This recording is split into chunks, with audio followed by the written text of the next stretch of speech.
కర్రెగుట్టల్లో Kagar operation కొనసాగుతుంది. భద్రతా బలగాలు 8 రోజులుగా అడవుల్లో మావోయిస్టుల కోసం గాలిస్తున్నారు. గల్గం నుంచి మరిన్ని బలగాలను హెలికాప్టర్లో కర్రెగుట్టలకు తరలించారు. ఆపరేషన్లో అలిసిపోయిన వారికి బ్రేక్ ఇస్తూ బ్యాకప్లను సిద్ధం చేస్తున్నారు. నంబి, గలగం, పూజారి, కాంకేర్, నడిపల్లి ప్రాంతాల్లో మావోయిస్టులు పాతిన ఐఈడీలను తొలగించారు. మావోయిస్టు కీలక నేతలే లక్ష్యంగా కగార్ ఆపరేషన్ కొనసాగుతోంది.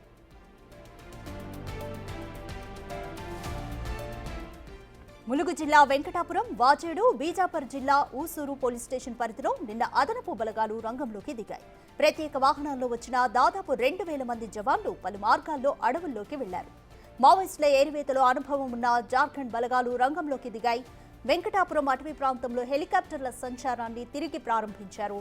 పామునూరుకు 8 కిలోమీటర్ల దూరంలో ఎత్తైన గుట్టలపై ఫార్వర్డ్ ఆపరేటింగ్ బేస్ ను ఏర్పాటు చేశారు. శాటిలైట్లు, డ్రోన్లతో మావోయిస్టుల కోసం గాలిస్తున్నారు.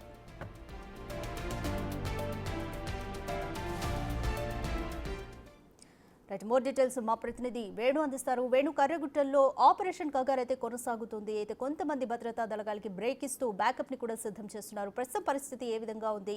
కూంబింగ్ ఏ విధంగా కొనసాగుతోంది?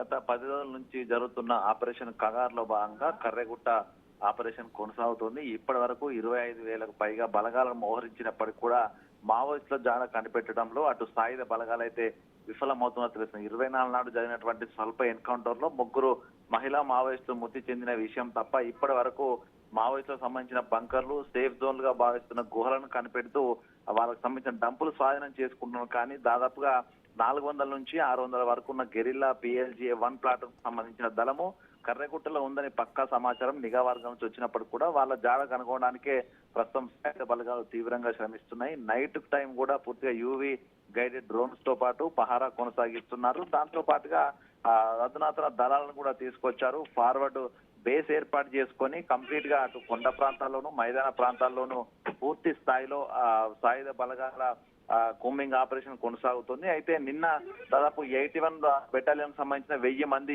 అత్యాధునిక శిక్షణ కలిగినటువంటి CRPF బెటాలియన్ కూడా తీసుకొని వచ్చారు. వాళ్ళంతా పామునూరు శివారు నుంచి ప్రాంతం లోపల కూంబింగ్ ఉదయం నుంచే మొదలు పెట్టారు. వీళ్ళతో పాటుగా K9 టీం, అది పూర్తిగా డాగ్ స్క్వాడ్ సంబంధించిన మందుపాత్రలకు గుర్తించేటువంటి ఒక అత్యాధునిక శిక్షణ తీసుకున్నటువంటి డాగ్ స్క్వాడ్ టీం ను కూడా నిన్న రాత్రి డిప్లాయ్ చేసి ప్రస్తుతము కర్రెగుట్టల ప్రాంతం ఏదైతే ఆ ప్రదేశంలో దాదాపు 3 నెలల క్రితము మావోయిస్టు టీమ్స్, కేంద్ర బలగాలు అక్కడ సమావేశమయ్యారనే సమాచారం ఉందో ఆ పరిసర ప్రాంతాలన్నింటినీ కూడా జల్లెడ పడుతుంది. అయితే ప్రస్తుతము కొంత వర్షం పడ్డటువంటి వాతావరణం ఉండడము, అడవుల్లో చెట్లు కొంత చిగురిస్తుండడంతో కొంత కష్టతరమైందని చెప్పొచ్చు కూంబింగ్ సంబంధించి. ఎందుకంటే దాదాపుగా 100ల సంఖ్యలో మావోయిస్టుల బంకర్లు ఉన్నాయటువంటి అంశాన్ని సాయుధ బలగాలు గుర్తిస్తున్నాయి. కాబట్టి ఎక్కడ మావోయిస్ట్ దాక్కున్నారనే దానిపైన ఇప్పటి వరకు కూడా ఒక స్పష్టత రాలేదు. కానీ నూతనంగా భారీ స్థాయిలో బలగాలు అక్కడ ఉన్నాయన్నటువంటి అనుమానంతో 2 ఇంచెస్ మోటార్స్, అదేవిధంగా 15 ఇంచెస్ మోటార్స్, భారీ స్థాయి మందుగుండు సామాగ్రిని కూడా బేస్ వద్దకు నిన్న ఆర్మీ హెలికాప్టర్ తరలించారు. అయితే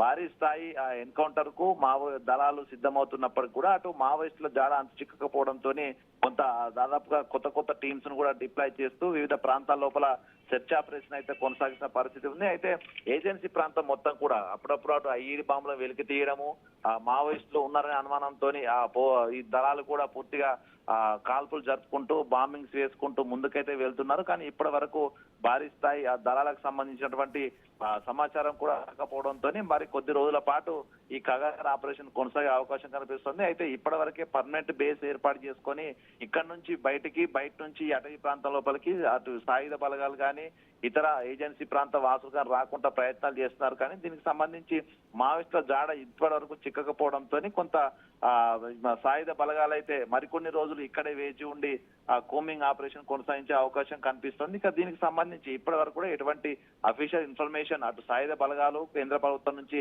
విడుదల కాకపోయినప్పటికీ కూడా పూర్తిగా భారీ స్థాయి లోపల మావోయిస్టుల మట్టు పెట్టిన తర్వాతే అఫీషియల్ ప్రకటన ఇచ్చే అవకాశం అయితే కనిపిస్తుంది. అప్పటి వరకు కూడా ఏజెన్సీ ప్రాంతం అంతా కూడా భయం గుప్పిట్లో హై అలర్ట్ లోపలనే కొనసాగుతున్న పరిస్థితి ఉంది. Radhika, thank you Venu.